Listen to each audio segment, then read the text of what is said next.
Good evening sir. Good evening. Good evening everybody. Sir हम start start करेंगे sir. तो start कर पाते हैं। बस तो सबसे पहले देखते हैं थर्मल इक्विलिब्रियम क्या है। हाँ, थर्मल इक्विलिब्रियम, थर्मोडायनेमिक्स क्या है। थर्मल एनर्जी को कुछ करके हम dynamic that is motion create करते हैं। ठीक है ना, जो गाड़ी है, इंजन है, उसका जो मैकेनिज्म होता है वो थर्मोडायनेमिक्स का होता है। थर्मल एनर्जी को, डायनामिक्स का मतलब है मोशन, तो थर्मल एनर्जी को कम यूटिलाइज करके हम जब मोशन क्रिएट करते हैं वो होता है थर्मोडायनेमिक्स के अंदर, ये आता है। ठीक है, तो सबसे पहले शुरू होता है थर्मल इक्विलिब्रियम। थर्मल इक्विलिब्रियम क्या है?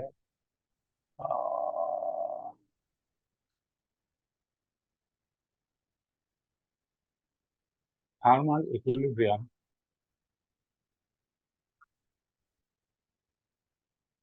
That is two system are in thermal equilibrium if no heat energy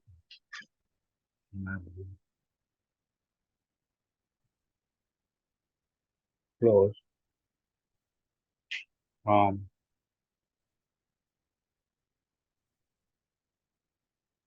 one another। एक सिस्टम से दूसरी सिस्टम में अगर हीट फ्लो नहीं करे तो ये थर्मल इक्विलिब्रियम है। मान लीजिए एक बॉडी है ए और ये बी, ये दोनों को कांटेक्ट में रखना पड़ेगा, नहीं तो अगर ये ए से बी और बी से ए तक कोई हीट फ्लो नहीं करेंगे तो ये थर्मल इक्विलिब्रियम में रहेगा। ठीक है, तो no heat flows from A to B और B to A, then A B are in thermal equilibrium. ये कब ऐसा होगा? जब दोनों का टेम्परेचर सेम होगा। ठीक है ना, टेम्परेचर डिफरेंस की वजह से एक बॉडी से दूसरी बॉडी में हीट फ्लो करता है। ठीक है, तो this happen when temperature of A equal to temperature of B. अच्छा, तो सबसे पहले ये जो थर्मोडायनेमिक्स है इसमें फर्स्ट लॉ ऑफ थर्मोडायनेमिक्स और सेकंड लॉ ऑफ थर्मोडायनेमिक्स निकल जाने के बाद साइंटिस्ट को लगा कि ये दोनों लॉ से पहले एक लॉ होना चाहिए।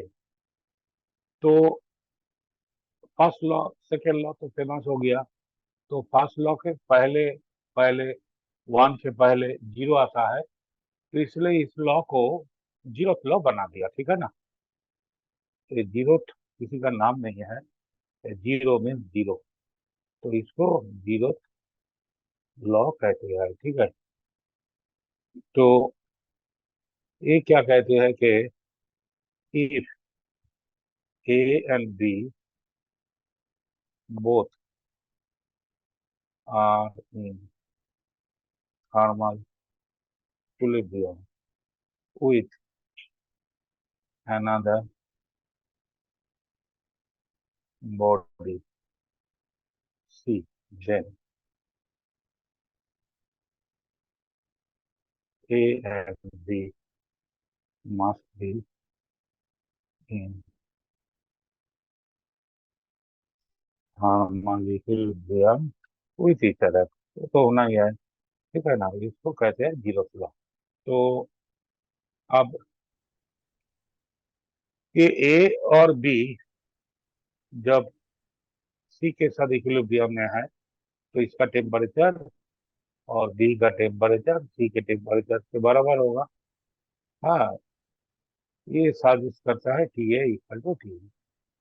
तो तीनों का टेम्परेचर सेम है, इसलिए ये इक्विलिब्रियम में है। तो अच्छा, अब आता है internal energy of an ideal gas. Internal energy of an ideal gas. Ideal gas क्या है? जो बाजार में मिलता नहीं, तो ये है आइडियल गैस, जिसमें total volume of the molecule is negligible in comparison with the volume of the container, and जिसमें कोई इंटरमोलिकुलर अट्रैक्टिव फोर्स नहीं है, वो है आइडियल गैस, जो PV equal to nRT formula हर कंडीशन में फॉलो करता है। ठीक है ना, वो है आइडियल गैस। तो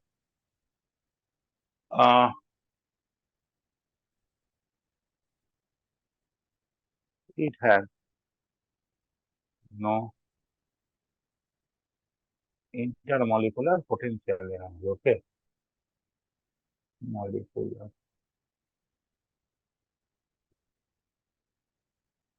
पोटेंशियल एनर्जी, क्योंकि इसमें बिकॉज इंटर molecular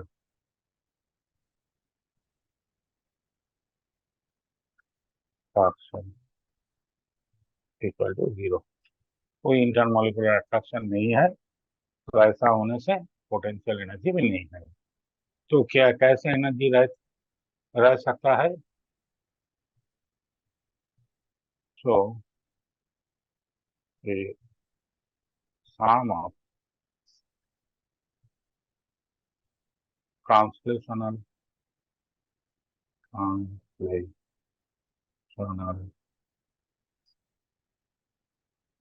रोटेशनल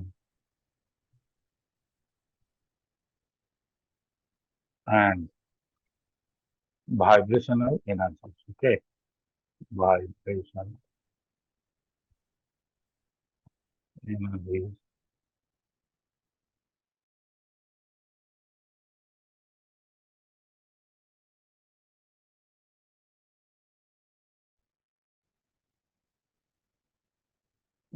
क्या है? ये जो मॉलिक्यूल का एक मॉलिक्यूल ऑसिलेट कर सकता है, उसका एटम, और रोटेट कर सकता है मॉलिक्यूल, और ट्रांसलेशनल एनर्जी तो हर एटम या मॉलिक्यूल में रहता ही है। तो ये सब कुल मिला के जितना आता है, ये है इसका internal energy.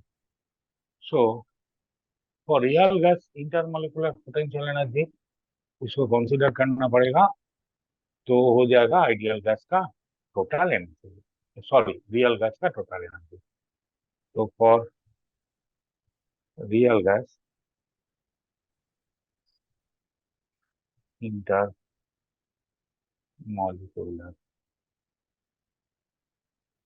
Potential energy must be added. तो ये है इसका इंटरनल एनर्जी। और एक चीज जानना चाहिए कि हीट जो ट्रांसफर होता है, ये जो transferable amount of heat, total energy होता है, इंटरनल एनर्जी, उसको ही कहता है हीट एनर्जी। ठीक है ना, जितना एनर्जी इसमें रहता है गैस के अंदर, पूरा के पूरा ट्रांसफर नहीं होता है। जैसे कि वाइब्रेशन एनर्जी, ये ट्रांसफर नहीं होता है। पोटेंशियल एनर्जी ट्रांसफर नहीं होता है एक बॉडी से दूसरी बॉडी में। तो द ट्रांसफरेबल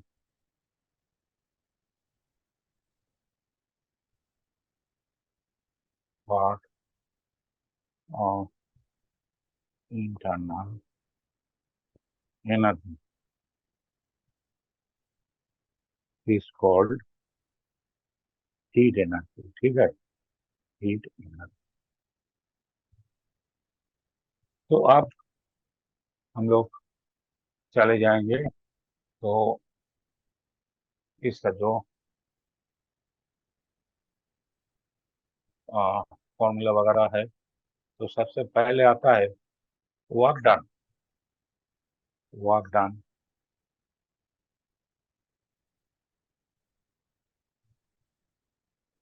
ये गैस ड्यूरिंग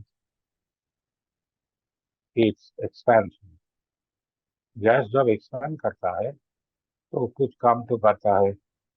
वो जो बाधा रहता है, बाहर का जो फोर्स रहता है, उसी के अपोज उसको अपोज करते हुए गैस एक्सपेंड करता है, तो कुछ तो काम करता है। तो मान लो ये एक सिलेंडर है, ठीक है ना। तो इसका अंदर एक ये पिस्टन है।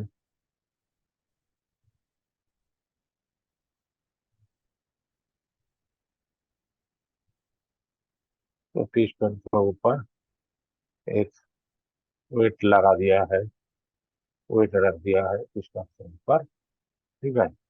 ये है कुछ वेट। तो ये जो इसका अंदर कोई गैस है, गैस इस तरफ प्रेशर पी देता है। इसका एरिया मान लो, एरिया इक्वल टू ए। अच्छा, ये W equal to total weight, weight of piston plus, इसको हम स्मॉल डब्ल्यू कहते हैं, प्लस स्मॉल डब्ल्यू, ठीक है। अच्छा, इसके ऊपर एक ये जो एटमोस्फियर है, एटमोस्फियर पी नॉट प्रेशर देता है, ठीक है ना। तो पी इक्वल टू क्या होगा, ये जो पी नॉट है प्रेशर प्लस ये टोटल वेट बाई एरिया, ठीक है। क्योंकि ये इक्विलिब्रियम में है, तो गैस के ऊपर जितना प्रेशर आता है और गैस जितना प्रेशर देता है, दोनों प्रेशर इक्वल होता है। तो ये P equal to atmospheric pressure plus weight by area करके जो प्रेशर आता है, ये है टोटल प्रेशर, ठीक है ना। तो अब मान लीजिए कि इसको इसमें हम थोड़ा सा हीट सप्लाई किया, थोड़ा सा हीट दे दिया। तो हीट मिलने से क्या होगा, हीट एनर्जी मिलने से गैस एक्सपेंड करने की कोशिश करेगा। हीट मिलने से इसका अंदर जो गैस मॉलिक्यूल है उसका वेलोसिटी बढ़ जाएगा और जोर जोर से धक्का मारेगा इस पिस्टन में। तो गैस का प्रेशर बढ़ जाएगा। तो गैस का प्रेशर बढ़ जाने से ये क्या करेगा, ये टोटल जो वेट है इसको ऊपर उठाएगा, ठीक है ना। तो मान लो कि ये डेल्टा एक्स हो गया इसका डिस्प्लेसमेंट, ठीक है। तो जैसे कि हीट दे दिया हमने, गैस का प्रेशर बढ़ गया, तो गैस क्या किया, पिस्टन को एकदम डेल्टा एक्स हाइट में लेके चला गया, ठीक है। तो delta x equal to displacement of the piston, displacement of the piston, ठीक है। तो force on the piston by the gas कितना है,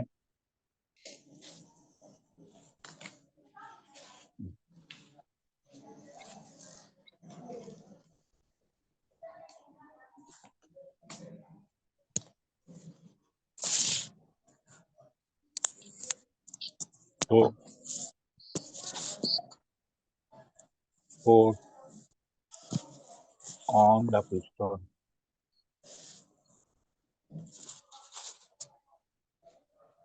bye the gas equal to P है इंटू एरिया, ठीक है। तो work done by the gas ये कितना होगा, delta W equal to force into इसका डिस्प्लेसमेंट, फोर्स इंटू डिस्प्लेसमेंट होगा वर्क डन। तो delta W equal to P into delta V. Delta V क्या है, A into delta x equal to increase of volume of the gas, okay. तो so okay sir, continue. हाँ, तो in case of constant pressure process, constant, ये जो process हमने लिया है इसको कांस्टेंट प्रेशर प्रोसेस कहते हैं। W equal to work done equal to P into delta V। और अदर प्रोसेसेस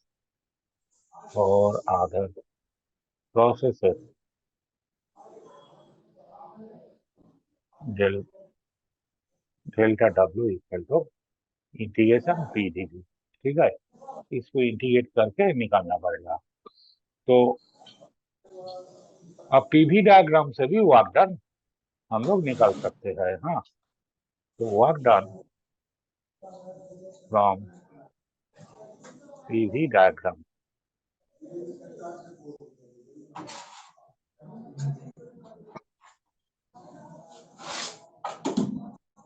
आप पिक्चर ठीक है? तो वो सब बार बार फिर वैसे ही हो जा रहा है, शायद मेरा ऐसे नेटवर्क कभी प्रॉब्लम। कभी उधर उधर कुछ प्रॉब्लम हो सकता है।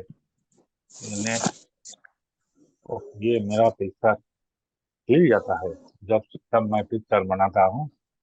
चलिए इधर, तो ये है पीवी डायग्राम। मान लो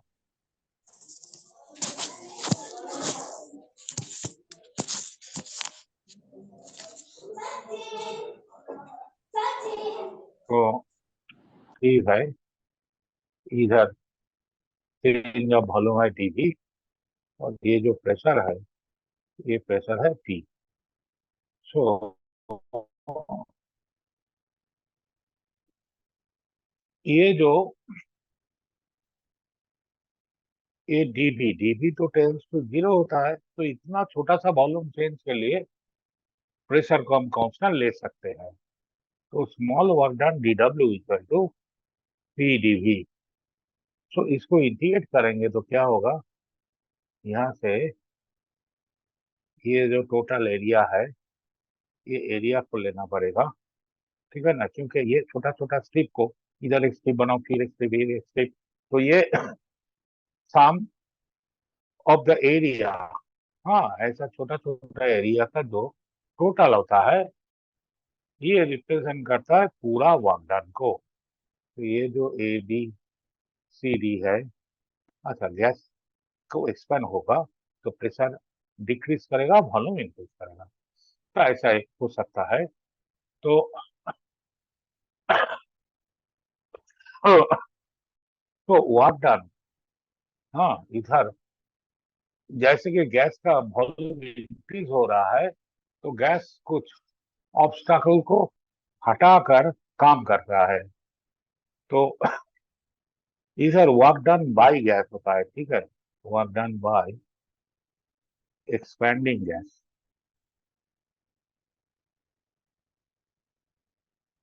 equal to area under PV diagram on volume axis. ठीक है, इसके ऊपर जो एरिया, ये जो एरिया बन गया ये टोटल वर्क डन को रिप्रेजेंट करता है। तो एरिया ABCD ये है, एरिया रिप्रेजेंट करता है total work done. So if the gas is compressed, देखो कंप्रेस करने के लिए गैस के ऊपर तो फोर्स लगाना पड़ेगा, then work is done on the gas which is equal to, same, ये एरो से ऑपोजिट डायरेक्शन में होगा, C से B तक।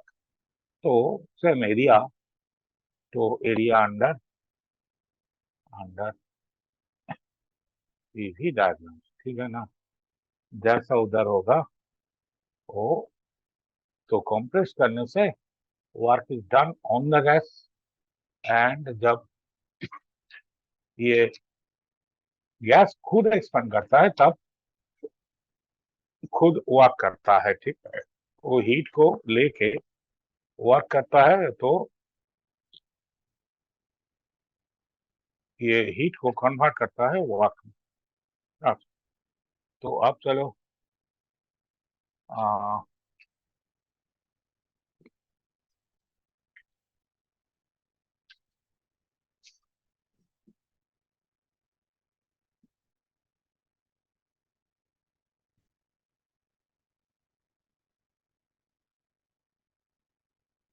तो work done in a cyclic process, okay.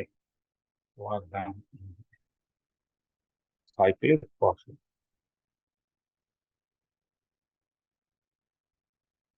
Cyclic process में क्या होता है, जहां से शुरू होता है फिर वही एंड भी उधर ही होता है, ठीक है। तो ये है, मान लो सबसे पहले क्लॉकवाइज लेते हैं।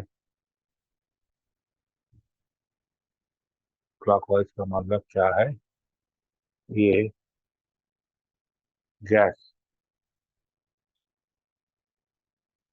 ऐसा कुछ है, तो जहां से शुरू वही पे खत्म। ए से बी गैस एक्सपेंड किया, तो ये और बी से फिर ये गैस को कंप्रेस करते हुए इधर आ गए, ठीक है। तो ये है बी, ये है बी। इधर देखो, इधर ये जो इसका ए, इसको बी लेता हूँ, इधर एक पॉइंट देता हूँ सी, पॉइंट देता हूँ डी। तो वर्क डन इधर, work done by the gas, तो इक्वल टू देखो ये ए ए सी एरिया,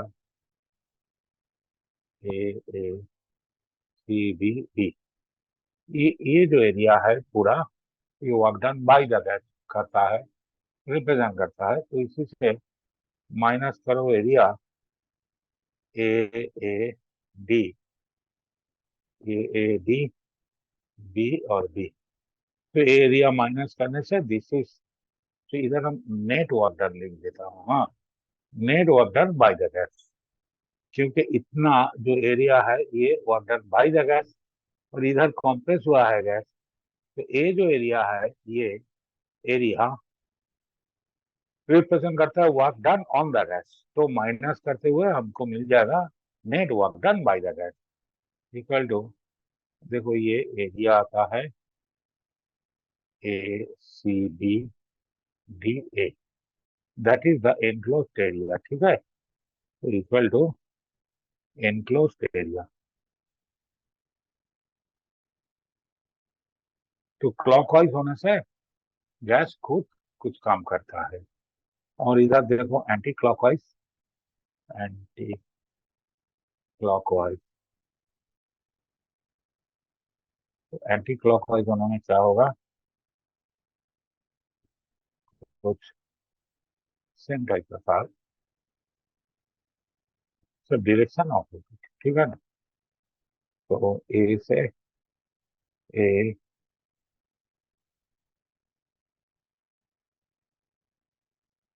मॉडल मॉडल, तो इधर देखो कौन सा वर्क ज्यादा होगा, गैस का ऊपर जो वर्क होता है ये ज्यादा, देखो ये कंप्रेस्ड गैस जब कंप्रेस्ड होता है तो काम गैस के ऊपर करता है, बाहर से हम फूड देकर गैस के ऊपर काम करता है, तो ये एरिया हो गया ज्यादा। और ये जो area work done by the gas, ये एरिया कम हो गया, तो फिर वही एनक्लोज एरिया आएगा, ठीक है ना। तो net work done on the gas, okay, on the gas equal to same, दो एरिया माइनस करते हुए एनक्लोज एरिया आ जाएगा, ठीक है। एनक्लोज एरिया ए सी, अच्छा इधर बी लगा ए सी बी डी ए, ठीक है। Enclose area, total work done reflection करता है। तो हम लोग कोशिश करेंगे जब इसको अप्लाई करेंगे, एरिया जितना ज्यादा हो, इंटरेस्ट एरिया जितना ज्यादा होगा उतना अच्छा काम होगा, ठीक है ना। ज्यादा काम मिलने के लिए एरिया को बढ़ाना चाहिए। अब आता है first law of thermodynamics. Okay, first law of thermodynamics.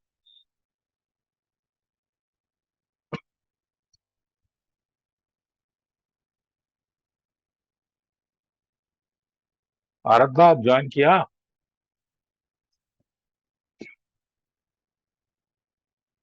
Aradhana join नहीं किया। आयुष, हाँ। तो फर्स्ट लॉ क्या कहते हैं कि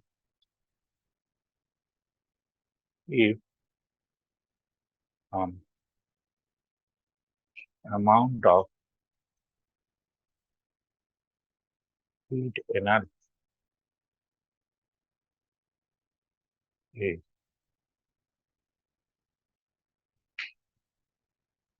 supplied to a system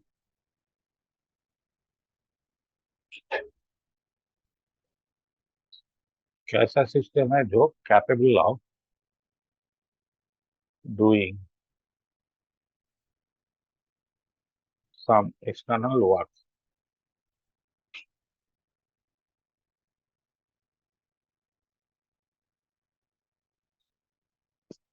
then a part of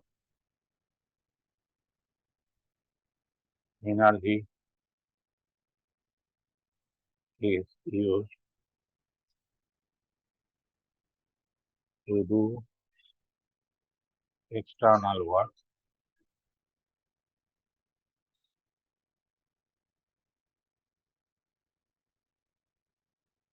which is equal to delta W।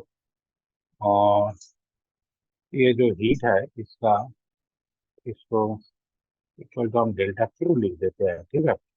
Some heat energy delta Q is supplied or added to a system capable of doing some external work. Then a part of energy used to do external work, and the remaining part is utilized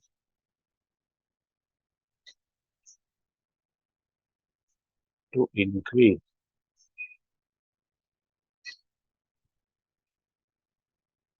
the internal energy, जिसको हम delta U से लिखते हैं, और the system. तो इसका मतलब है डेल्टा क्यू हीट दिया, इससे दो पार्ट है, डेल्टा यू और एक डेल्टा डब्ल्यू, ठीक है ना। तो ये है हीट जितना हमने सप्लाई किया, तो किसी मीडियम को तो हीट दिया, तो मीडियम क्या करेगा, वो तो अपना टेम्परेचर बढ़ा लेगा और बाकी जितना एनर्जी बचेगा उसी से वो एक्सटर्नल काम करेगा। तो ये है फर्स्ट लॉ ऑफ थर्मोडायनेमिक्स का फॉर्मूला। हाँ, तो अब देखो प्रोसेस बहुत हो सकता है। Number one, if delta U equal to 0, ठीक है ना। तो then delta Q equal to delta W, जितना हीट हम सप्लाई करेगा पूरा वो काम में लगा देगा। तो इसको कहते हैं isothermal, that is temperature constant, isothermal process, ठीक है। तो नंबर टू है if delta W equal to 0, जैसे कि हम अगर ये जो पिस्टन लगा है उसको हम किसी रिजिड बॉडी के साथ जोड़ देंगे कि गैस एक्सपेंड कर नहीं सकेगा, तब डेल्टा डब्ल्यू 0 हो जाएगा। तो then delta Q equal to delta U, इसको कहते हैं कांस्टेंट वॉल्यूम प्रोसेस। हाँ, इसको कहते हैं कांस्टेंट वॉल्यूम प्रोसेस।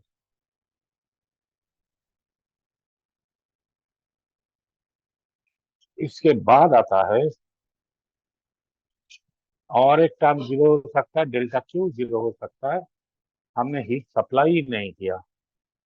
तो जैसे कि एक साइकिल टायर बास्ट टायर था, तो बास्ट करने से क्या होगा, उसका अंदर जो हाई प्रेशर में एयर भरा हुआ है, वो वो जो हाई प्रेशर में जो गैस एयर उसका अंदर भरा हुआ है, वो सडनली बाहर आएगा। तो बाहर एटमॉस्फेयर है, तो एटमॉस्फेयर का जो एयर मॉलिक्यूल्स है उसको हटाकर, वो जो एक्सटर्नल फोर्स है एटमॉस्फेयर की वजह से, उसको हटाकर वो गैस टायर से निकलता है। तो वो जो प्रोसेस है वेरी क्विक प्रोसेस, उसमें कोई हीट सप्लाई देता नहीं हम लोग। तो उसको कहते हैं एडियाबेटिक प्रोसेस, ठीक है ना। तो उसमें क्या होता है, वो गैस अपना जो इंटरनल एनर्जी है, अंदर का जो एनर्जी, उसी को उसी से कम करता है, उसका एनर्जी डिक्रीज हो जाता है, ठीक है ना। तो नंबर 3, तो वो जहां से फट गया टायर, उधर अगर हाथ लगा कर देखोगे तो देखो वो ठंडा हो गया। हाँ, क्योंकि उसका इंटरनल एनर्जी कम हो गया, ठीक है। तो if delta Q equal to 0, then delta W equal to minus delta U, क्योंकि ये delta W plus delta U 0 हो गया, तो इसको इधर लाने से माइनस हो गया। So work is done at the cost of internal energy। Internal energy अपना पॉकेट मनी से काम किया, तो क्या होगा, ठंडा हो जाएगा, उसका एनर्जी कम हो जाएगा। इसको कहते हैं एडियाबेटिक प्रोसेस। एडियाबेटिक प्रोसेस, इसका और एक नाम है आइसेंट्रोपिक। Isentropic process. एंट्रोपी नाम की कुछ चीज है, वो इधर कांस्टेंट रहता है, तो इसको कहते हैं आइसेंट्रोपिक प्रोसेस, ठीक है। कि entropy, that is entropy, entropy का फॉर्मूला है। तो ये जो प्रोसेस है इसको कहते हैं, एंट्रोपी कांस्टेंट रहता है, डेल्टा क्यू 0 का मतलब, तो ये इसको कहते हैं एंट्रोपी कांस्टेंट प्रोसेस, और दैट इज आइसेंट्रोपिक प्रोसेस। तो अब ये जो फर्स्ट लॉ है, इसका सिग्निफिकेंस क्या है, सिग्निफिकेंस ऑफ फर्स्ट लॉ, इसका मतलब क्या है, ये लॉ से हम लोग को क्या मिलता है। हाँ, तो नंबर 1, इसी से हम लोग जानते हैं कि मैकेनिकल एनर्जी, हाँ, mechanical energy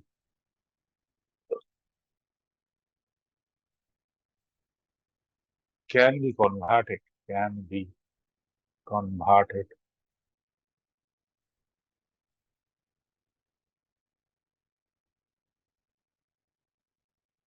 into heat energy, into heat energy, and vice versa। vice versa का मतलब है इसका उल्टा भी, that is heat energy can be converted into mechanical energy। heat energy, ये देखो गाड़ी के अंदर क्या होता है, एक गैस, उसमें आग लगा देते हैं हम लोग। तो आग लगाने से वो जो हीट एनर्जी की वजह से गैस एक्सपांड करने की कोशिश करता है, पिस्टन को बाहर की तरफ पुश कर देता है और उसी पुश के को हम लोग काम के लगाते हुए क्या करते हैं, रोटेशनल मोशन क्रिएट करते हैं। कैसे कि ये मान लो एक पिस्टन है, तो ये पिस्टन से ये चाहे ये पिस्टन में लगा हुआ ये एंड, ठीक है ना, तो गैस यहाँ से पुश किया, ये एक सर्कल में लगा हुआ होता है ये एंड, ये ऐसे जाते हैं, ठीक है ना। ये देखो ये जो एंड है, ये जो एंड है ये सीधा सीधा ऊपर नीच करता है, वो गैस वो जो सिलेंडर के अंदर गैस पुश करता है उसी के हिसाब से, और ये व्हील के साथ जुड़ा हुआ होता है, तो पुश करने से ये साइड ऐसे घूमता है, व्हील को घुमा देता है ऐसे, ठीक है ना। तो लीनियर मोशन को हम लोग रोटेशनल मोशन में कन्वर्ट कर देते हैं। तो ये तो हीट से आ गया मैकेनिकल एनर्जी। अब मैकेनिकल एनर्जी से हीट एनर्जी, ये हाथ को ऐसे ऐसे करने से गर्मी होता है ना, बहुत स्पीड करो ऐसा, तो mechanical energy via friction convert हो जाता है, हाँ कन्वर्ट हो जाता है हीट एनर्जी में, ठीक है। तो हाथ गर्म हो जाता है। तो ये जो होता है ये सबसे पहले हम लोग इसी लॉ से जानते हैं कि हाँ भाई देखो, ये लॉ कहती है कि एक मैकेनिकल एनर्जी को हीट और हीट एनर्जी को मैकेनिकल एनर्जी में हम लोग कन्वर्ट कर सकते हैं।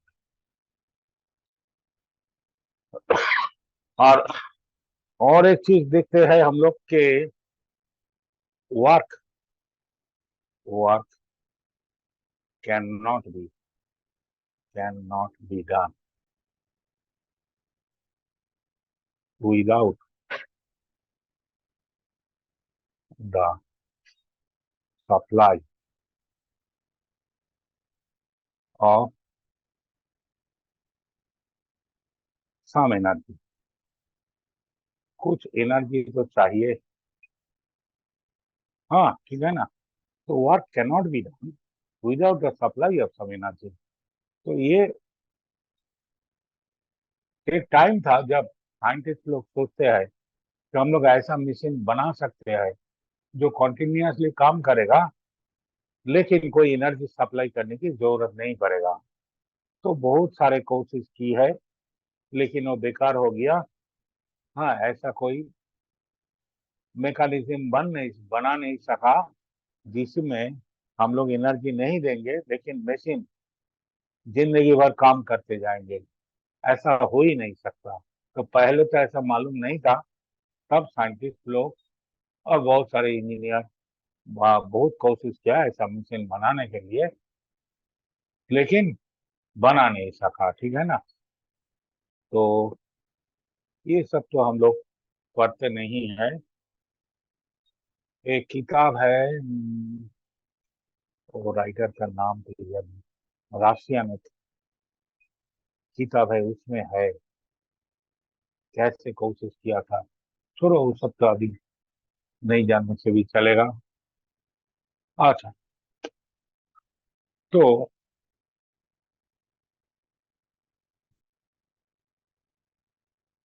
थर्ड वो जो, it is not possible to construct an equipment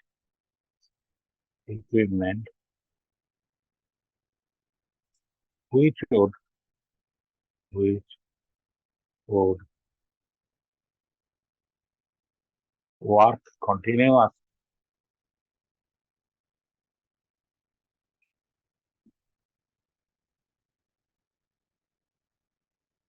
without the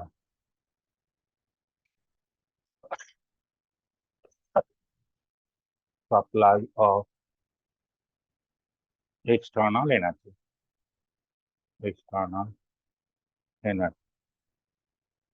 ठीक है, एनर्जी नहीं देंगे काम करेगा, ऐसा तो हो ही नहीं सकता। ठीक है ना, जैसे कि हम लोग को कुछ ना कुछ तो खाना पड़ता है, तब हम लोग काम कर सकते हैं।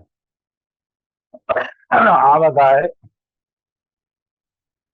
Molar specific heat. Specific heat तो क्या है, सब जानते हो। स्पेसिफिक हीट, ठीक है। तो गैस के लिए टू टाइप्स का स्पेसिफिक हीट होता है। एक CP, that is amount of heat required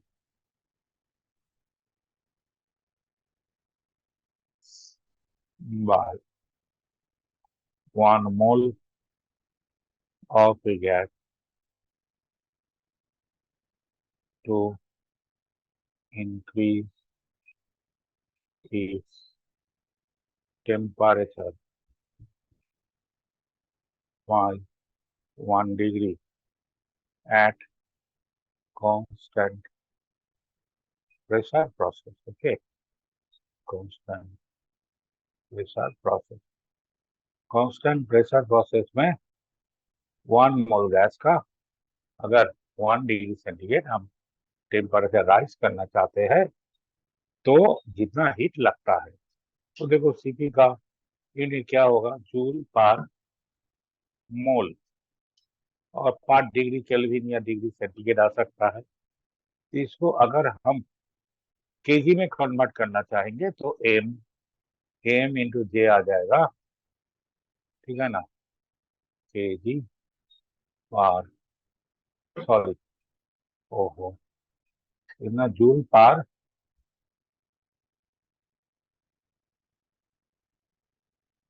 ये गड़बड़ हो रहा है। हाँ, ऐसा नहीं है। तो अगर सीपी को हम केजी पर मोल, ओहो, ठीक भी हम केजी लिख दिया, जूल पर केजी डिग्री सेंटीग्रेड में लेते हैं, तो इसको अगर हम सीपी जूल पर मोल में कन्वर्ट करना चाहेंगे तो एम से मल्टीप्लाई करना पड़ेगा। ठीक है ना, तो ऐसा लिखते हैं, ये capital CP equal to M into small CP. ठीक है, ये है जूल पर केजी में और ये है जूल पर मोल में। ठीक है, आप ठीक से आया, यूनिट से हमने चेंज करने की कोशिश किया तो गड़बड़ हो गया। अगर जूल पर मोल में है और ये है केजी पर, जूल पर केजी, तो इसको एम से, एम क्या है, एम है मॉलिक्यूलर वेट इन केजी। ठीक है ना, जैसे कि ऑक्सीजन का 32 ग्राम होता है, तो 032 केजी, तो 032 से मल्टीप्लाई करने से ये पर मोल आ जाएगा, ये केजी से। और सीवी क्या है, सीवी है फिर amount of heat required by 1 mole of A gas to increase its temperature by 1 degree at constant volume process, volume process। इसको हम कैपिटल सी भी लिखते हैं, जो एम इंटू स्मॉल सी भी होता है। ठीक है, ये है जूल पर केजी डिग्री सेंटीग्रेड, और ये है जूल पर मोल डिग्री सेंटीग्रेड। ठीक है, ये हो गया। तो अब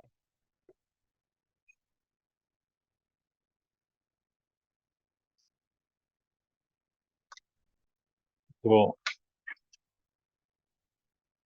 इधर याद रखना चाहिए कि ये जो सीपी है, सीपी ग्रेटर देन सीवी होता है। क्यों? क्योंकि इधर देखो प्रेशर कांस्टेंट है। जब प्रेशर कांस्टेंट है तब तो गैस कुछ एक्सटर्नल काम भी करते हैं, expanding gas, do some useful work. So इसमें गैस कुछ काम भी करता है, खुद का टेम्परेचर भी बढ़ाता है, और कांस्टेंट वॉल्यूम प्रोसेस में हम लोग गैस को एक्सपांड होने नहीं देते। तो गैस को एक्सटर्नल काम नहीं करते हैं, सिर्फ खुद का टेम्परेचर बढ़ाते हैं। इसमें हीट ज्यादा लगता है। एंड ये हम लोग प्रूव करेंगे अभी। Cp minus Cv equal to R। ठीक है, आर जो गैस कांस्टेंट है, एंड ये जो Cp बाई Cv मोलर या पर केजी, इसमें ले लो। ये जो रेशियो है इसको कहते हैं गामा। हाँ, ये स्पेसिफिक हीट रेशियो के रेशियो ऑफ स्पेसिफिक हीट। हम दोनों को ही मोलर स्पेसिफिक ले सकते हैं और दोनों को ही केजी में ले सकते हैं। तो ये है। अब देखो, सबसे पहले हम लोग आइसोकोरिक प्रोसेस देखते हैं। इससे चेंज ऑफ इंटरनल एनर्जी का फॉर्मूला आ जाएगा। मतलब बताएगा तो नंबर ये 1 सिस्टम भरेंगे आएगी नहीं, उसकी फोन किया जाएगी कुछ ना आएगा। हाँ बस सही लाइट डाल दो। मतलब आ जाता है मेरे में उस तरह आ जाता है, जैसे लाल लाल नहीं रहता, रेड रेड उस तरह आ जाता है। बस तुम लगाना ही नहीं, ऐसे ऐसे निकाल दो। अरे हेलो, भैया मेरे को पता होता। इसका तो मतलब है जब दीदी बोली थी कि अब कहाँ जाएगी तो पढ़ा इसका दोगे, मैं माइक पहले ही बंद कर देता। माइक से आवाज आता है। मैं ना बता म्यूट पाऊंगा। करो, म्यूट करो। तो मेरे को क्या पता कि मतलब चलो परेशान न हो। अच्छा किया जो तुम मेरे से बता दिए। हेलो, बताने क्यों पड़ेगा जब भाई आदमी ऐसा है नहीं अरे किसी का माइक कि तो जब चोरी करता है चालू है, तो म्यूट छुपाता नहीं है। है। खाना ना यहाँ बना लो डिस्टर्बेंस हो रहा है। 8 बजे तक 9 बजे तक नहीं तो तो इस बात कर का टेंशन मैं कर रहा। हम्म, ठीक है, तुम परेशान ना हो, टेंशन ना हाँ लो। ठीक है। एक भी टेंशन न लेना, जैसे पहले रहो माइंड फ्री वैसे माइंड फ्री रहो, कोई दिक्कत नहीं हो गया। अरे मेरे फोन में वैसे अगर जो किसी दूसरे का भी फोन आया ना, अब जो बिजी बता रहा है तो दीदी तुरंत पूछेगी किसका फोन है। हेलो, अरे माइक ऑफ करो, तो तुम्हारी कोई बाहर का हाँ साउंड आ रहा है इसके अंदर।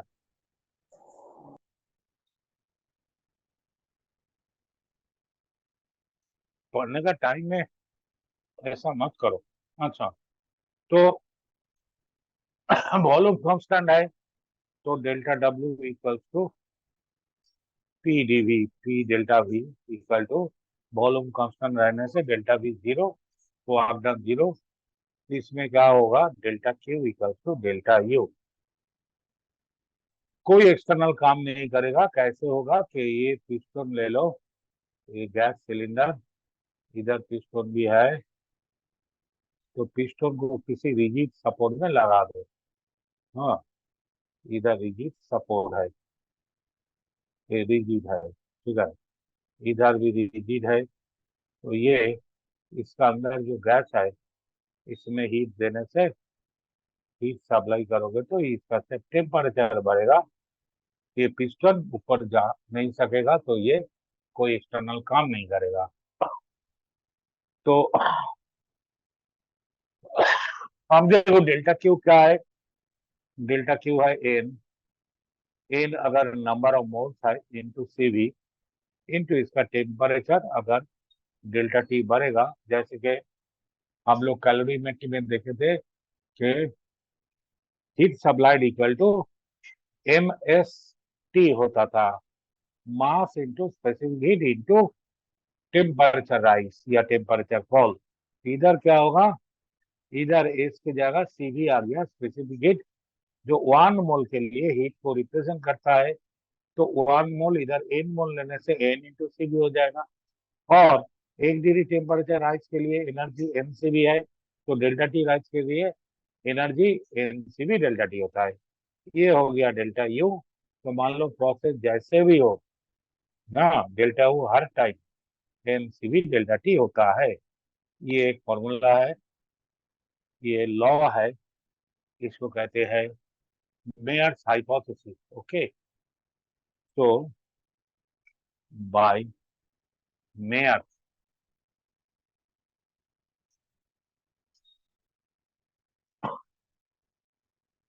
Hypothesis,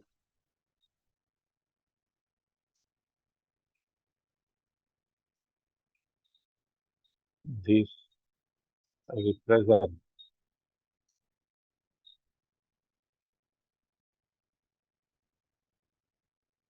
change of internal energy for any process। Ayush, आज तुम ज्वाइन किया? आयुष,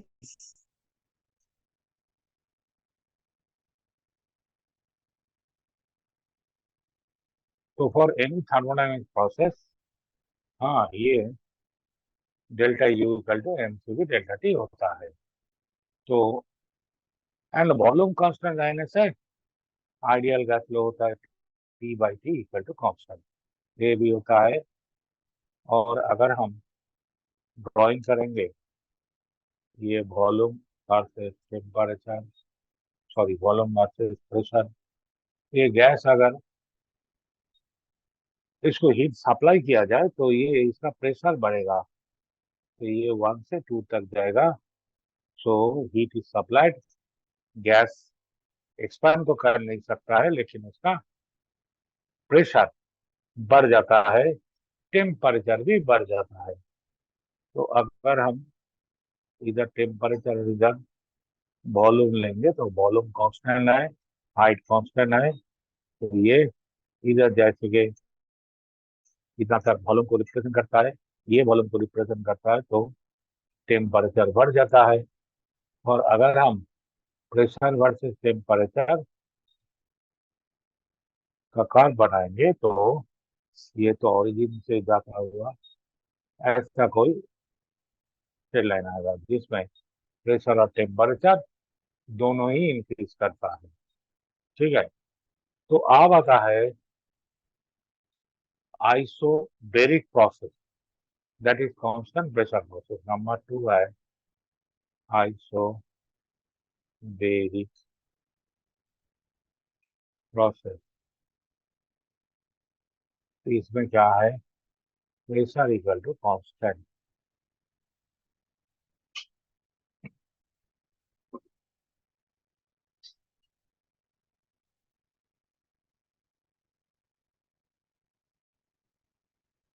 तो इसमें क्या होता है, इसमें देखो delta Q equal to delta U plus delta W. तो हम लोग को मालूम है कि ये होगा इधर M C P delta T. ठीक है, डेल्टा यू तो M C V delta T होता है, और वर्क डन होता है पी डेल्टा भी। ठीक है, ये तो पहले हम लोगों ने प्रूव किया। अब देखो P V equal to N R T, तो इससे प्रेशर तो कांस्टेंट है, तो वॉल्यूम को चेंज करेगा तो टेम्परेचर भी चेंज होगा। ठीक है, तो हम लोग इधर पुट कर देता है M C P delta T equal to M C V delta T plus N R delta T. तो देखो एन और डेल्टा टी तो कट जाएगा, इधर आ जाएगा C P equal to C V plus R. ठीक है, तो C P minus C V हो जाता है आर। ठीक है, ये प्रूव हो गया। तो इसमें लॉ क्या है, गैस लॉ क्या होगा, तो गैस लॉ होगा V by T equal to constant. ठीक है, अच्छा, तो अगर हम लोग इसका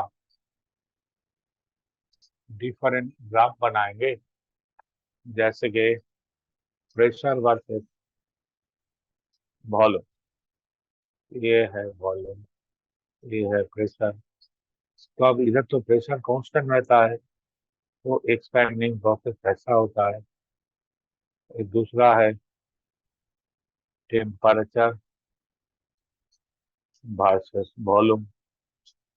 डी बाई टी कांस्टेंट होने से ऐसा कोई कर्व आएगा, हाँ, जो ओरिजिन होके जाएगा। ठीक है, तो ये होगा 1 to 2। और एक कर्व हो सकता है टेम्परेचर वर्सेस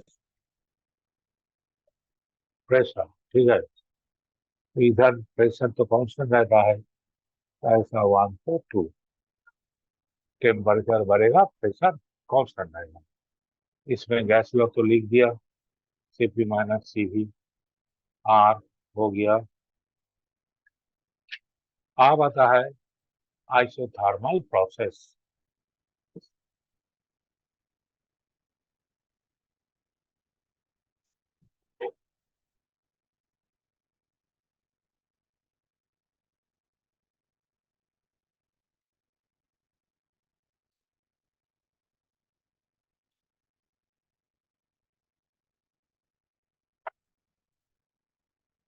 तो आइसोथर्मल प्रोसेस में क्या होता है, टेम्परेचर इक्वल टू कांस्टेंट रहता है। तो देयरफॉर पी भी इक्वल टू कांस्टेंट हो जाता है। ठीक है ना।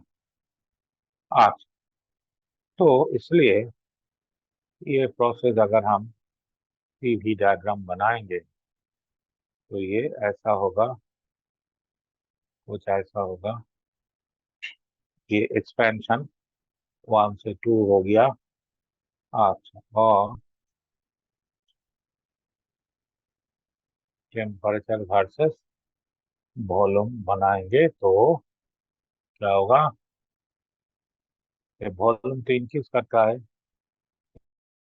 तो ऐसा कुछ होगा 1 से 2। और एक कार्ड बाकी रह गया जो है टेम्परेचर वर्सेस प्रेशर। देखो, ये वॉल्यूम जब इंक्रीज होता है तो प्रेशर नीचे आ गया, प्रेशर को फॉल हो गया, तो टेम्परेचर कांस्टेंट है, तो ये 1 से 2 ऐसा होगा। ठीक है। अच्छा, लेकिन ये प्रोसेस कब होगा, तो ये प्रोसेस टेम्परेचर कांस्टेंट रखने के लिए क्या करना पड़ेगा, तो ये सिलेंडर लेना होगा। ठीक है ना, एक सिलेंडर लेना होगा जिसके अंदर गैस रहेगा, और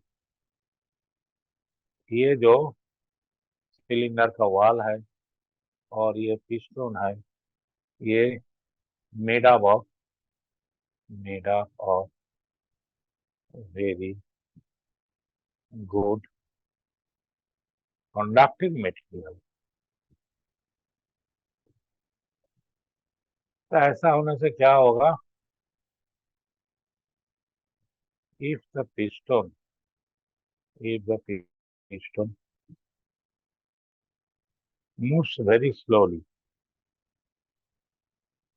जब गैस खुद काम करेगा तो बाहर की तरफ आएगा, और जब गैस का ऊपर हम लोग काम करेंगे तो ये अंदर की तरफ जाएगा।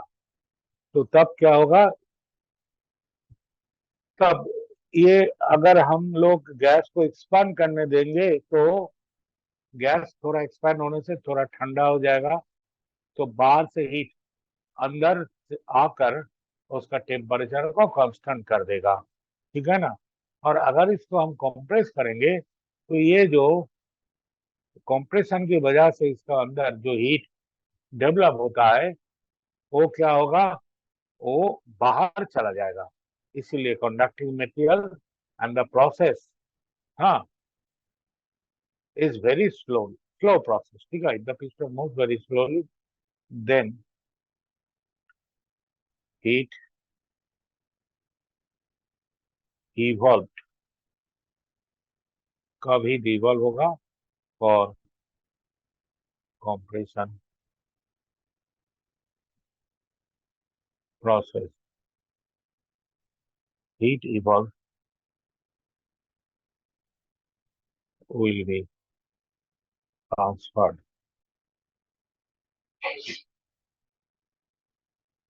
to the surrounding.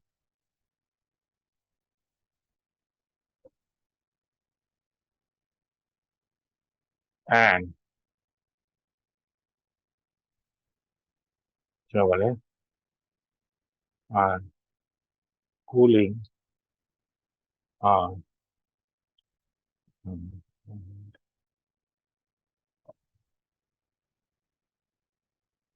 and cooling compensated. अच्छा कूलिंग कब होगा? for expansion of gas. Okay. And cooling is compensated by the inflow of heat from the surrounding.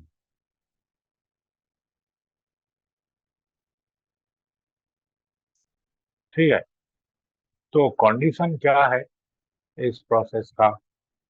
Condition है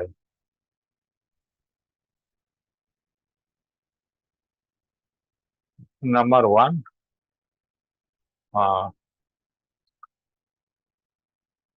cylinder and piston should be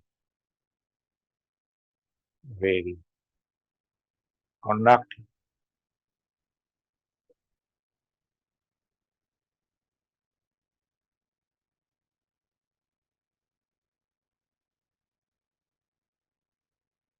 And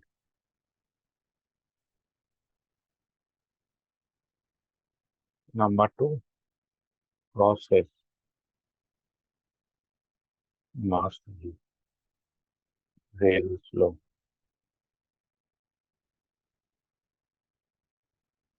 so that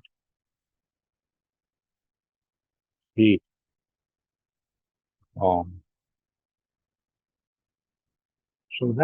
exchange is possible. That is, there is enough time for the heat to escape from the cylinder or to enter the cylinder. Okay, time बहुत ज्यादा मिलेगा, तो ऐसा हो सकता है। और एक प्रोसेस है जैसे कि आइस जब मेल्ट करता है वो तो गैस नहीं है, लेकिन वो भी आइसोथर्मल प्रोसेस है। हाँ, आइस जब मेल्ट करता है तब तो हम लोग हीट देते हैं और टेम्परेचर कांस्टेंट रहता है, लेकिन ये तो गैस नहीं है, इसलिए हम वो अभी डिस्कस नहीं करेंगे। हाँ, इसके बाद आता है एडियाबेटिक प्रोसेस।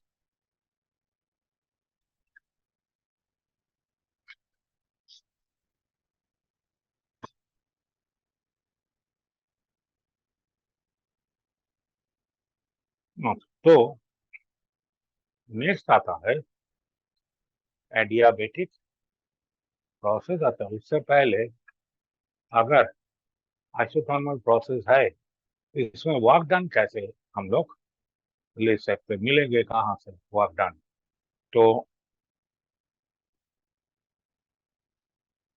वर्क डन का फॉर्मूला क्या होगा? मान लो कि ये गैस से एक्सपेंशन हुआ है फ्रॉम 1 to 2,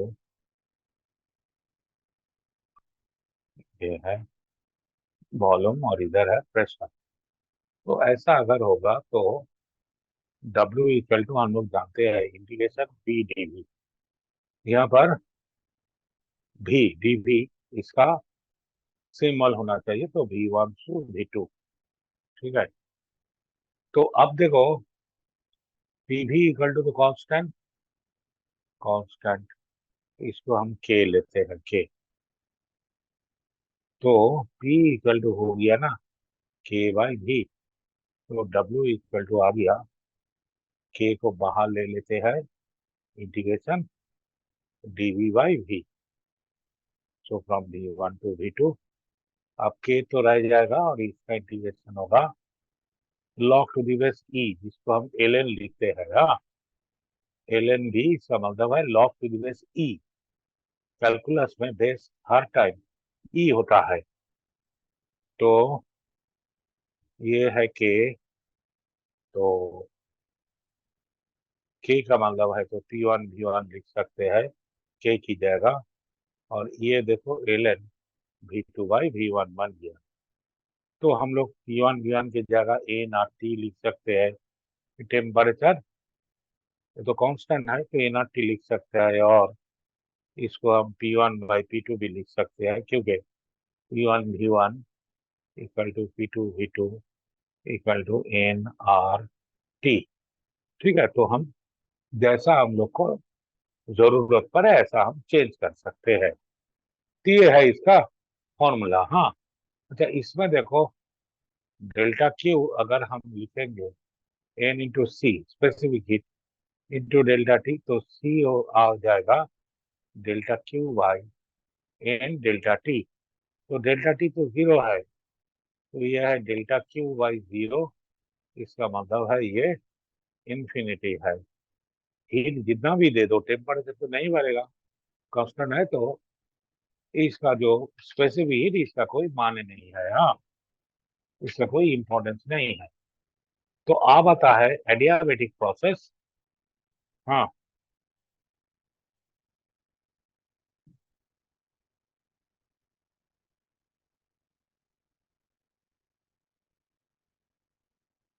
तो एडियाबेटिक प्रोसेस,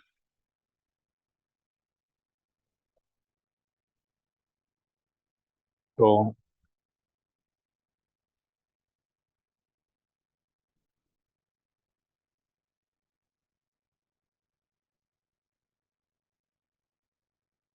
इसमें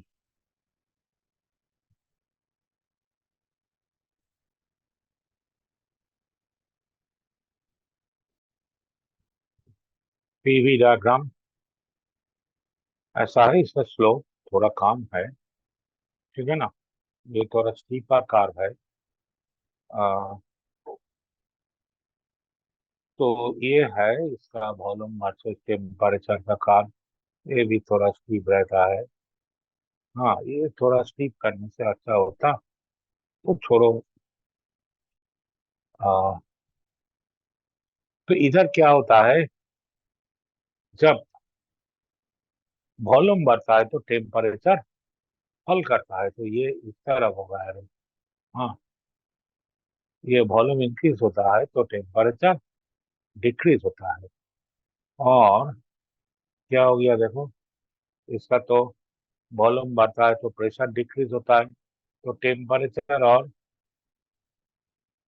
प्रेशर दो टेम्परेचर लेफ्ट की तरह, यह जितना टेम्परेचर यह कम है, तो ये दोनों डिक्रीज होता है। इधर हम प्रेशर और अगर टेम्परेचर ले लेंगे तो ऐसा कोई कर्व आएगा, ठीक है।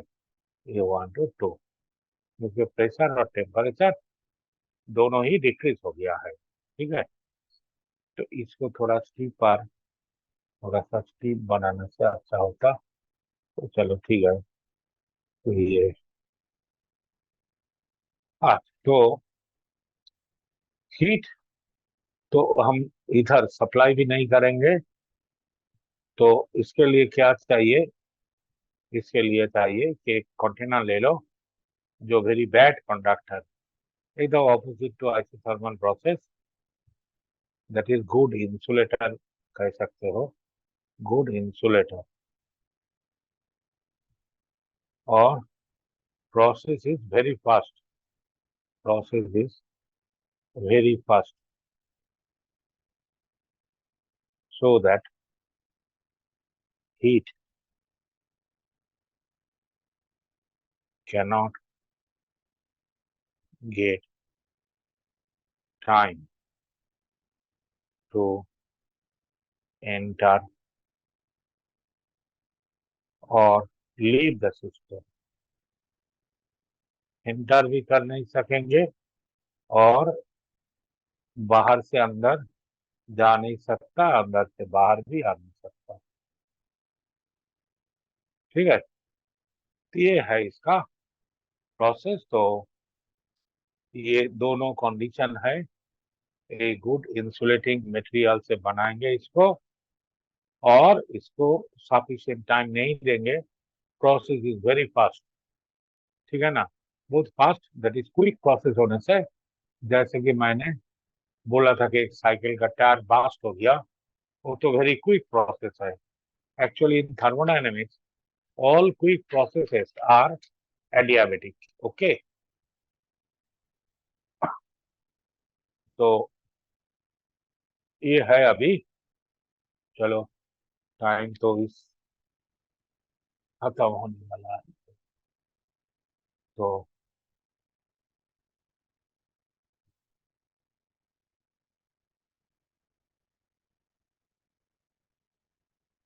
और एडियाबेटिक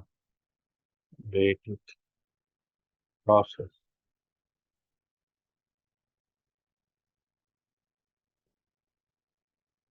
इसका ट्रू है लेकिन हम लोग प्रूव नहीं करेंगे। और PV to the gamma equal to constant, अगर स्टूडेंट लोग चाहते हैं तो प्रूव करेंगे। जिधर gamma equal to CP by CV, ये मोलर स्पेसिफिकेट भी हो सकता है, या केजी में जब लिया जाते हैं उसको शायद मास स्पेसिफिकेट कहता है, ये भी हो सकता है। ठीक है, तो ये है formula, PV to the power gamma equal to constant. और इधर तो प्रेशर और वॉल्यूम के बीच का रिलेशन है, और पीवी इक्वल टू एनआरटी तो हर टाइम हम लोग ले सकते हैं। तो अगर वी और टी के बीच का रिलेशन निकलना है तो हम लोग क्या करेंगे, पीवी बार गामा से पीवी को डिवाइड करेंगे। ये तो है कांस्टेंट, ये मान लो के है, तो K divided by n R T, तो ये पी पी कट जाएगा, तो V to the power gamma minus one, ए टी को उधर ले जाओ, T equal to K by n R equal to, तो V to the power gamma minus one into T, ये कांस्टेंट है, इक्वल टू कांस्टेंट। अच्छा, ये तो याद रखना पड़ेगा। तो मैं क्या करता हूँ, मेरा तो ये फॉर्मूला याद नहीं रहता है, तो इसको याद रखता हूँ, और ऐसा करते हुए मैं डिड्यूस कर लेता हूँ। हाँ, बी और टी के बीच का फॉर्मूला क्या है। अगर हम लोग चाहेंगे पी और टी के बीच, तो यहाँ से भी को हटाना पड़ेगा। तो देखो, भी इक्वल टू क्या आता है, N R T by P, और पी भी टू दी पावर गामा तो कांस्टेंट है, इक्वल टू कांस्टेंट, हम के लिख देते हैं इसको। तो पी इंटू बी की जगह लिख देते हैं N R T by P to the power gamma equal to constant. ठीक है, तो यहाँ से क्या आता है, ये तो P by P to the power gamma into T to the power gamma, और ये देखो N R to the power gamma इधर चला गया, तो ये भी तो कांस्टेंट हो गया ना। तो यहाँ से P to the power one minus gamma into T to the power gamma equal to constant.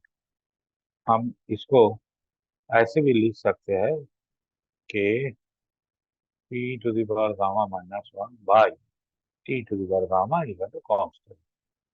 ठीक है, तो इंडिसेस का रूल लगा दो, इसको उस तरफ ले जाओ, तो ये ऐसा होगा। तो ये है कांस्टेंट, और ऐसे भी हम लोग कर सकते हैं, ये जो P V to the power P V equal to constant, P to the power gamma V to the power gamma, हाँ, equal to N R to the power gamma P to the power gamma, और नीचे P V to the power gamma लिख दो। तो ये तो constant है के टू दी पावर गामा। ठीक है, सॉरी ये कांस्टेंट था के है।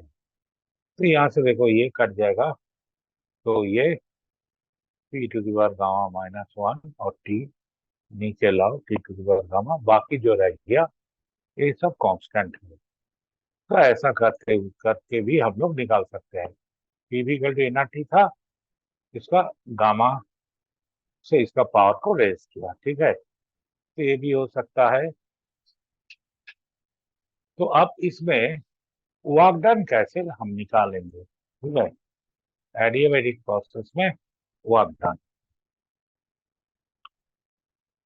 तो ये जो बेसिक है इसको ठीक तरीका से पहले सीखना चाहिए।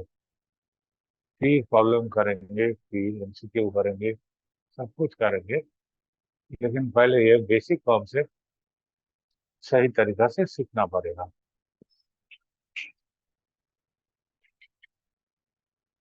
अच्छा,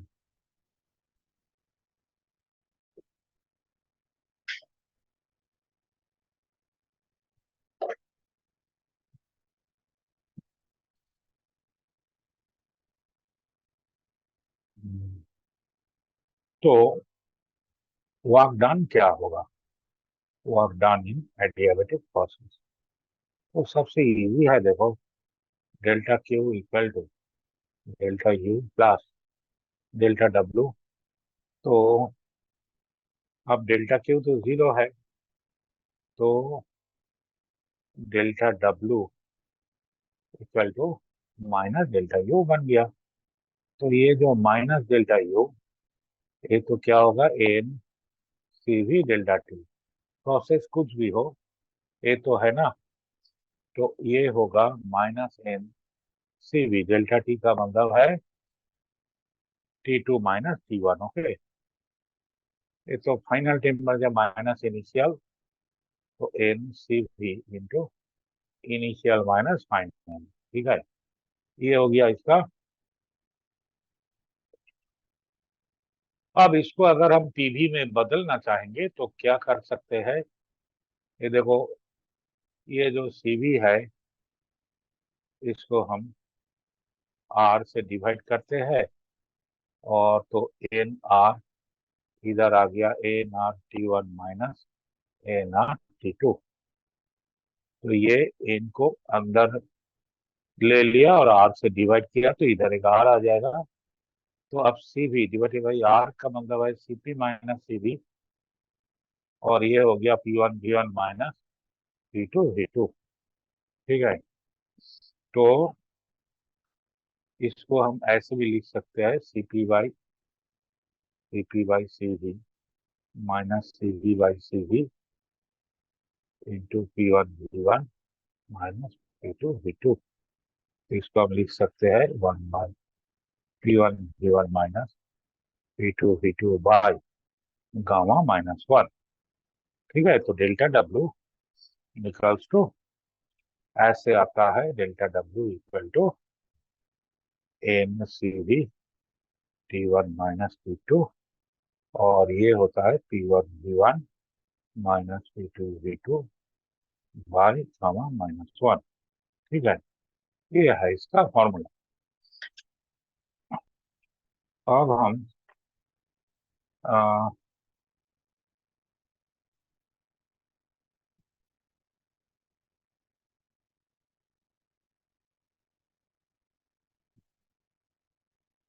अच्छा, एक छोटा सा चीज जो सिलेबस में नहीं है फिर भी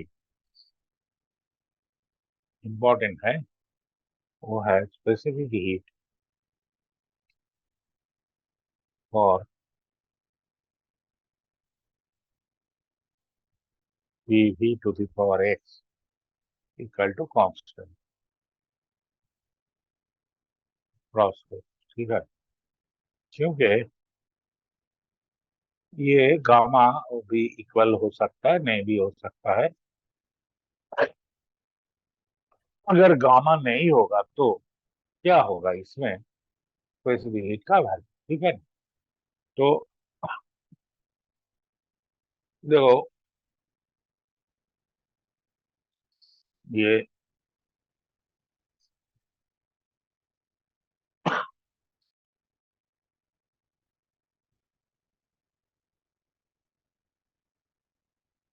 वर्क डन तो ऐसा ही होगा ना।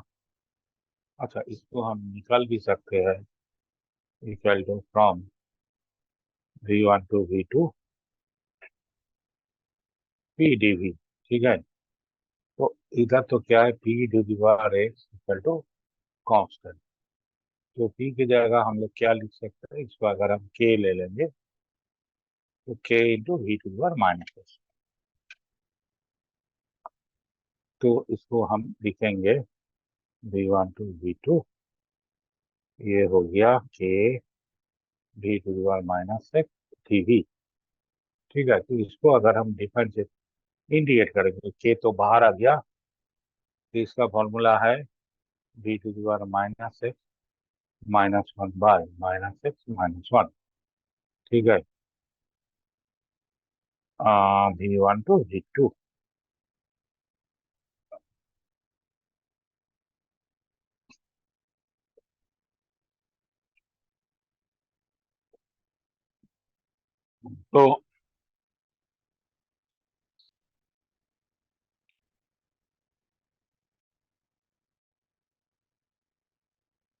तो माइनस को हम बाहर ले लेते हैं। ठीक है,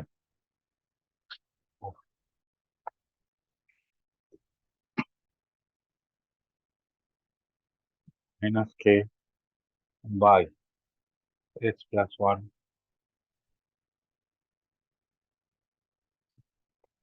सॉरी एक चीज भूल हो गया, ये प्लस वन होगा। हाँ, डिफरेंशिएशन में माइनस होता है, इधर X to the power n plus one होता है। तो ये हो जाएगा, माइनस कॉमन लेने से एक्स माइनस वन हो जाएगा। ठीक है, और इधर क्या होगा कि v to the power minus X plus one, अब V1 टू V2, ये है माइनस के बाई एक्स माइनस वन, ये है V2 to the power minus X plus one minus V1 to the power minus X plus. तो k का value है क्या, PV to the power X है ना, k equal to PV to the power X था, तो इसको इधर रख दिया, तो ये हो गया minus V2 to the power X into V2 to the power minus X plus one, और ये माइनस आने से प्लस हो जाएगा। इसको हम k की जगह P1 लिख सकते हैं, into V1 to the power minus X plus one. तो इसमें क्या होता है, one by x minus one, ये हो जाता है माइनस V2 प्लस V1। जैसे आया था ना, V1 इधर गामा माइनस वन आया था ऐसा ही। तो और जो फर्स्ट लॉ थर्मोडायनेमिक्स था, हाँ, तो उसी से हम लोग को मालूम है कि डेल्टा क्यू क्या होगा, delta Q equal to delta U की जगह M C V into delta T लिख सकते हैं, और ये जो है फिर इसको हम ऐसा लिख सकते हैं ना, N R T1 minus T2 by x minus one plus delta W. तो ये हो गया एन सी डेल्टा टी, और ये हो गया N C V delta T. लेकिन इधर देखो, एक T1 माइनस T2, तो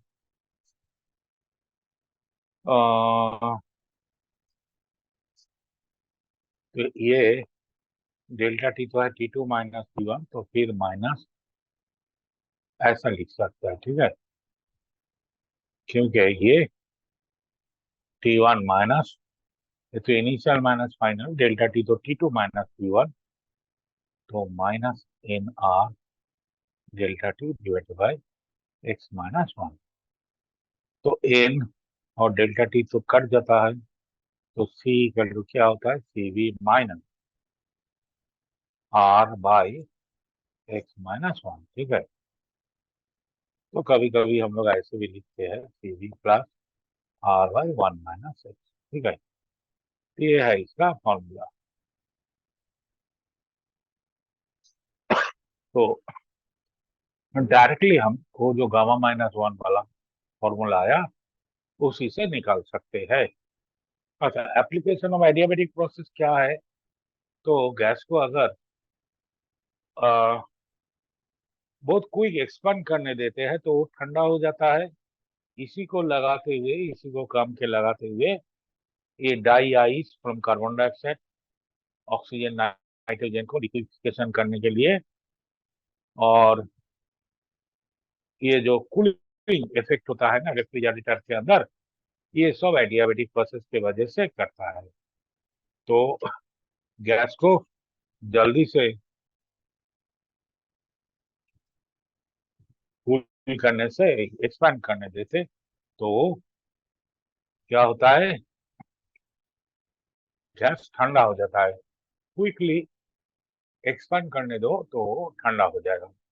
अच्छा, एक बात है कि ये जो आइसोथर्मल प्रोसेस एंड एडियाबेटिक दो प्रोसेस है ना, इसमें स्टीपर कौन सा है पीवी डायग्राम में? हाँ, तो पीवी डायग्राम, तो इसमें देखो, ये मान लो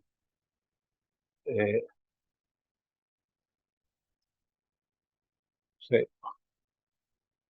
वन से ये एक प्रोसेस है टू, और इस वन से थ्री, ये है आइसोथर्मल,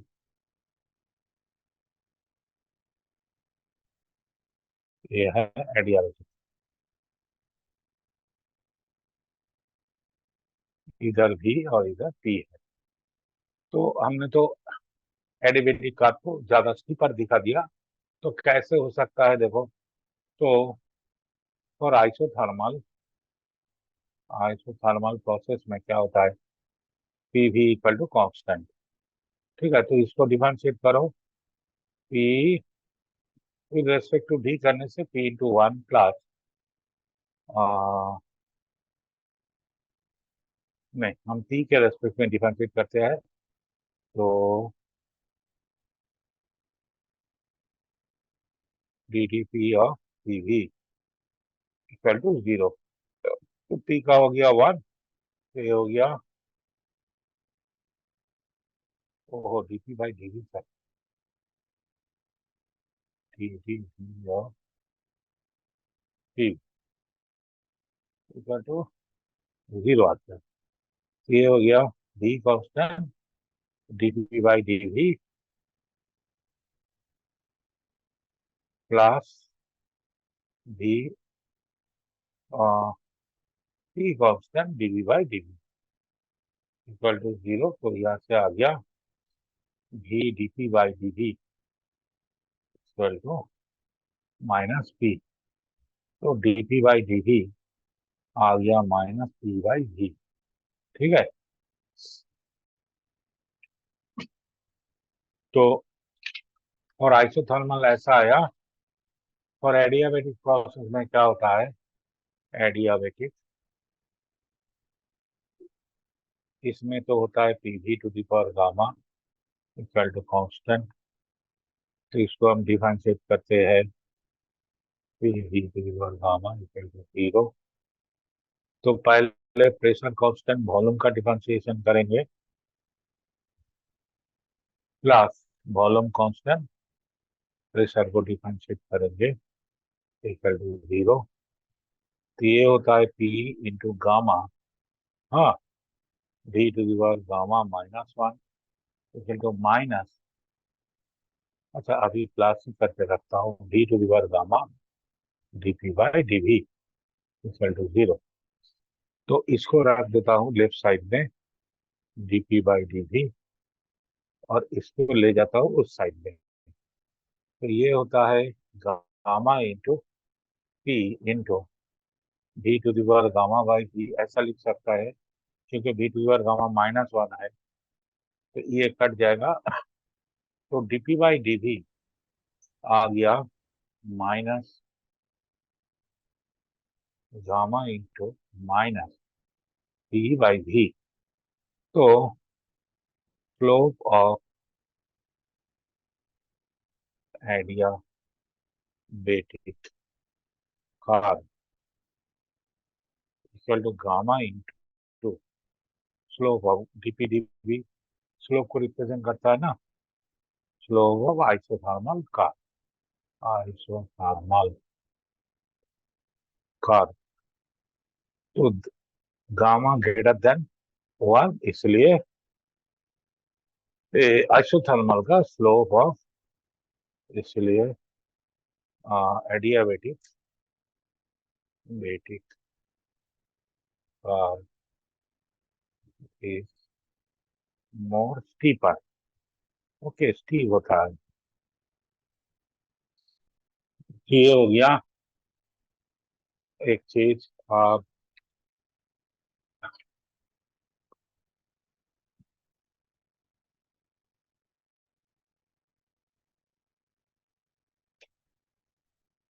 अच्छा, अब कुछ फॉर्मूला ऐसे हम इसको हम यूज करते हैं कि सी भी इक्वल टू फॉर्मूला पे। ओके, और जो इम्पोर्टेंट है हाफ एफ इंटू आर, ठीक है। एफ है डिग्रीज ऑफ फ्रीडम और सीपी क्या है, सीपी है ये हाफ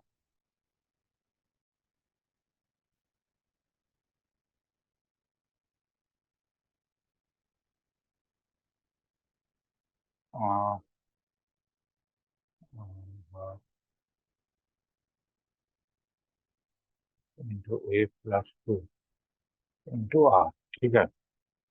क्योंकि सीपी बाई सीबी है गामा, तो गामा इक्वल टू आ जाता है F plus 2 by F.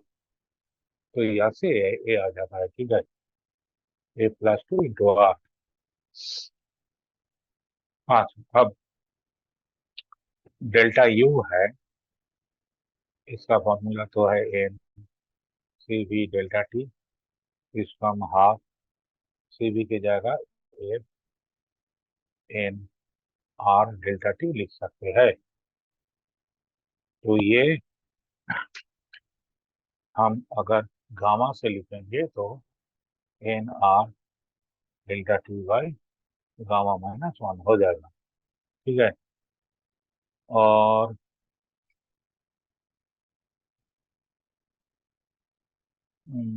CV mixture, CV mixture दोनों गैस को अगर सेम टेम्परेचर में मिलाया जाए, CV1 plus N2 CV2 divided by N1 plus N2। F है, ये जो एफ ये है degrees of freedom. CP mixture क्या है, ये N1 CP1 plus N2 CP2 by N1 plus N2।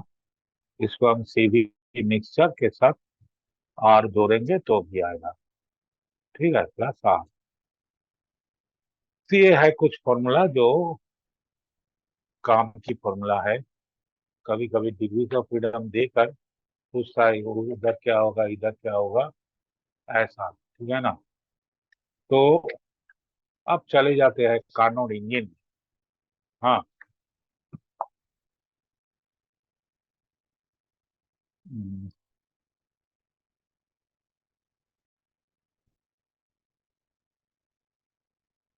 Carnot engine ये भी सिलेबस में तो है। तो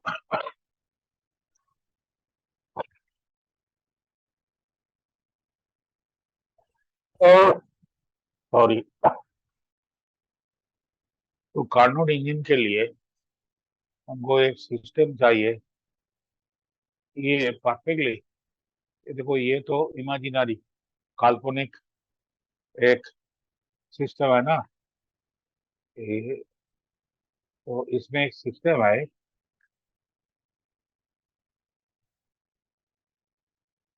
इसको नंबर 1 लिखते हैं। अब एक ऐसा है, एक सोर्स है,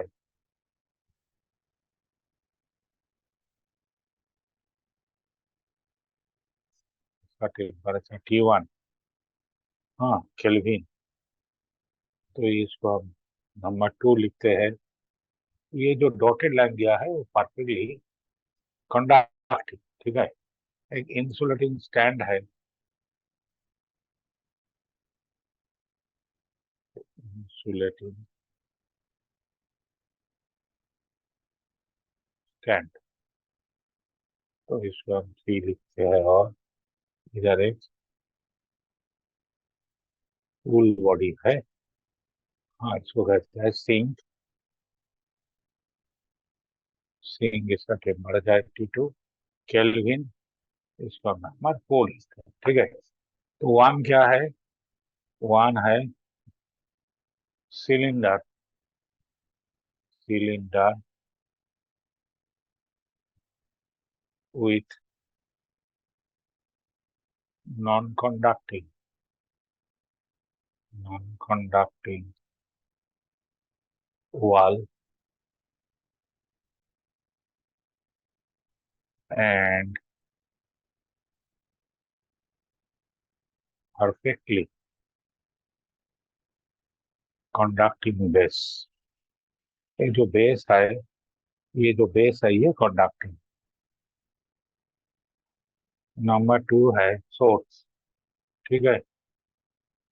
source of large thermal capacity,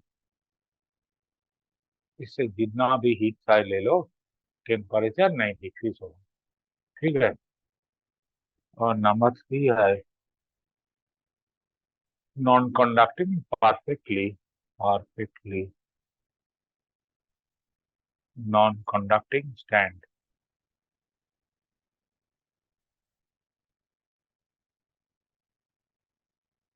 4 है वही sink, sink of large thermal capacity, large thermal capacity, जितना भी हीट दे दो टेम्परेचर नहीं बढ़ेगा। ये T2 में है और ये है T1 में, ठीक है। तो हमें करना क्या पड़ेगा? तो सबसे पहले ये जो सिलेंडर है, हाँ, वर्किंग प्रोसेस, प्रोसेस में क्या है, ये जो सिलेंडर है इसको उठाकर हम लोग सबसे पहले सोर्स के ऊपर रखेंगे, ठीक है।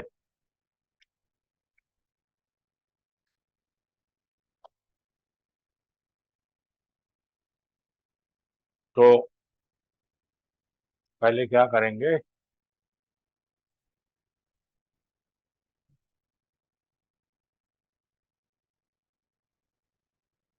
put on to o the gas absorb heat at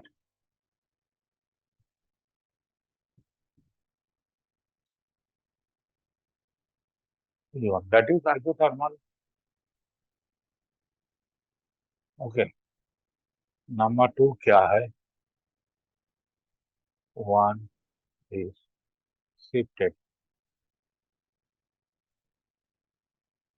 on 3, ठीक है। ये जो इंसुलेटिंग है उधर रख देंगे, so the gas expand,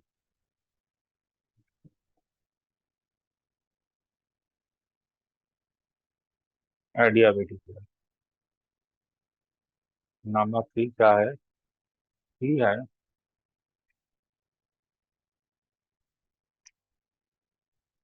one is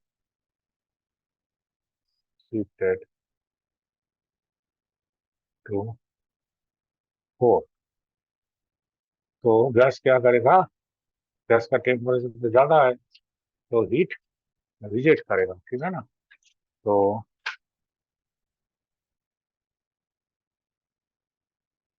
the gas reject heat isothermally temperature T2, ठीक है। तो फिर हम क्या करेंगे? ये जो हीट रिजेक्ट कर दिया, तो उसके बाद इसको फिर हम इंसुलेटिंग स्टैंड में ले जाएंगे। तो one is now put on 3, insulating stand में ले जाएंगे। तो गैस अब कूलिंग होने के बाद ये क्या करेगा? ये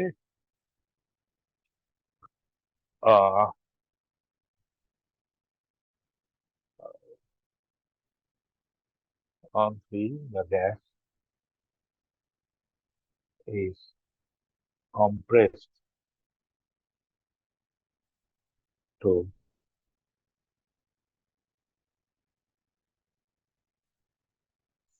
come at initial condition, that is फिर T1 आ गया। तो इसको अगर हम ग्राफ बनाकर दिखाएंगे तो क्या होगा?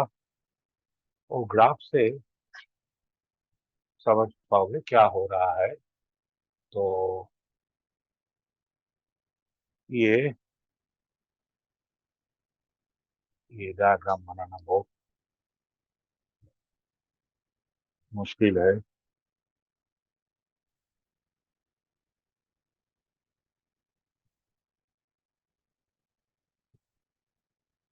दो आइसोथर्मल है, इसको बहुत एडियाबैटिक से जोड़ेंगे। ये है एडियाबैटिक और ये है ये एडियाबैटिक, ठीक है। तो ये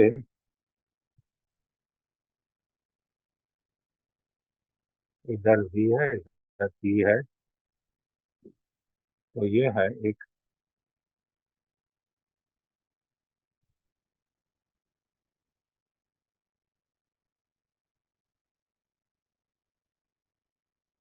ये अच्छा पिक्चर बनाना बहुत मुश्किल होता है। तो ये है प्रोसेस नंबर 1, ठीक है ना, जिसमें हम क्या किया? गैस को लेकर बैठा दिया, गैस को सोर्स के ऊपर बैठा दिया, वो जो वर्किंग सब्सटेंस था उसको। तो उसमें क्या होगा? इसका टेम्परेचर कांस्टेंट रहेगा, गैस हीट एब्जॉर्ब करेगा।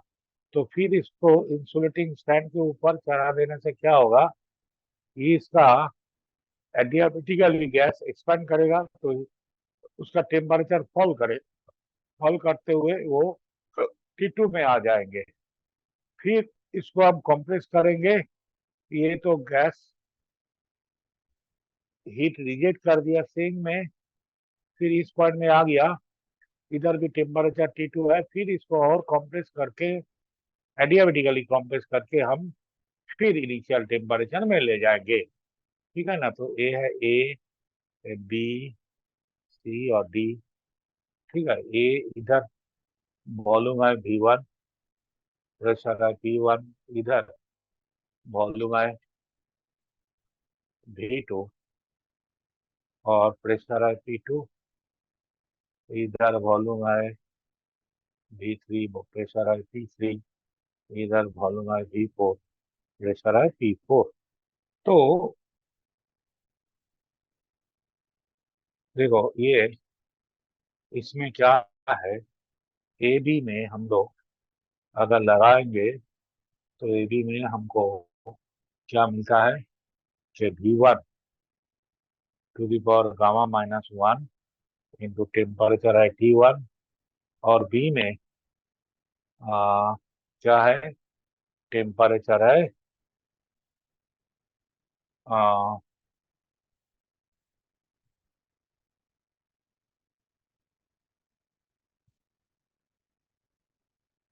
तो ये ए बी नहीं, ये हम बी एंड सी के बीच में एडियाबेटिक प्रोसेस का फॉर्मूला लगाएंगे, बी और सी के बीच में। तो इधर है वॉल्यूम है V2, सॉरी वॉल्यूम है V2 और टेम्परेचर है T1, ठीक है। और ये जो 3 पॉइंट में आ गया, वॉल्यूम है V3, टेम्परेचर है T2, ठीक है। और D एंड A के बीच में अगर लगाएंगे तो क्या मिलेगा, D में तो सबसे पहले इधर हम लगाते हैं V1 to the power gamma minus 1 into T1, देखो इस पॉइंट का टेम्परेचर, और इस पॉइंट में क्या है V4 to the power gamma minus 1 into T2।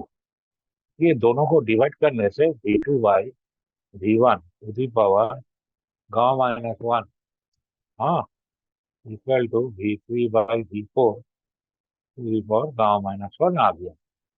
तो इसी से मिलता है हम लोग को कि V2 by V1 equal to V3 by V4।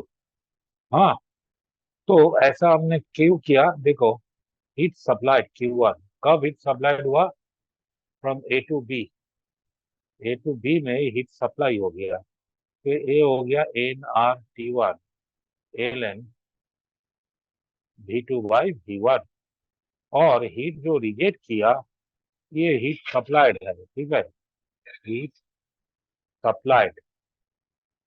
और हीट का जो रिजेक्शन हुआ है Q2, Q2 है कहाँ, C2D में, ठीक है, CD में, ये है nRT2 ln ये V3 बाई V4, ठीक है, ये heat rejected, heat rejected.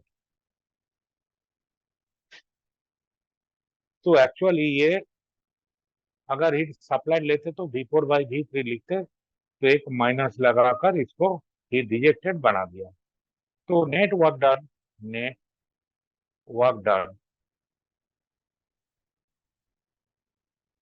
Equals to Q1 minus Q2, ठीक है।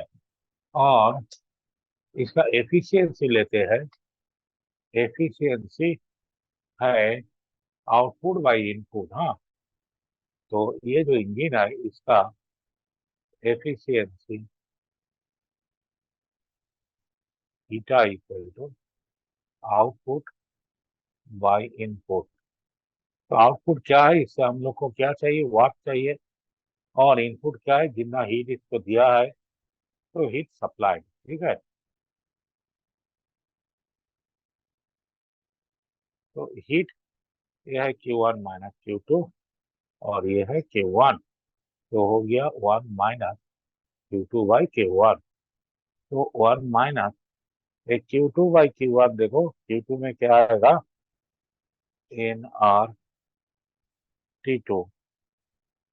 ln V3 बाई V4, और ये है nRT1 ln V1 by V2, ठीक है। सॉरी ये V2 V2 V2 V2, हाँ, V2 बाई हाँ, ये कितना आया,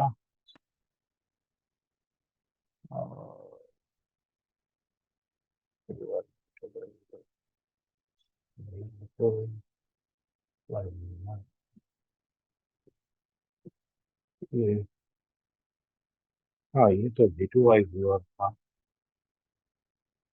Q2 था, Q2 Q1 ऐसा था, V2/V1 और ये है V2/, तो ये दोनों तो सेम है, कट गया तो 1 माइनस T2/T1। ये हो गया ईटा का एक्सप्रेशन।